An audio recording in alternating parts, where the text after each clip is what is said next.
yateekebwako.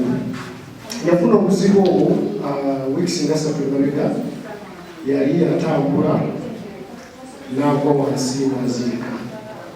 Abantu ne bamuddusa mu ddwaliro Lubaga, naye Lubaga yamalayo ndowooza zaleka nnaku 5 ne tulaba ng'embeera yeeyongedde okubeera nga mbi nnyo ate nga abasawo tebalaba kiguma.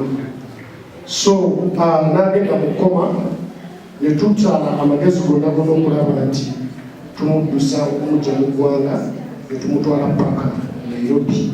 Yalina obuzibu bw'olubuto naye ng'abasawo batugamba nti kyali kisinzira ndowooza ku bintu byali yalya.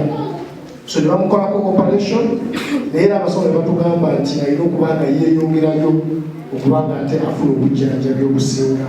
Bamudischarginze kati tava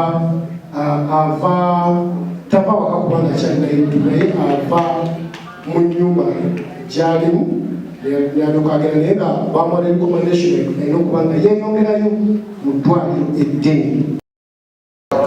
ووضعنا عنك وزرك الذي أنقض ظهرك ورفعنا لك ذكرك فإن مع العسر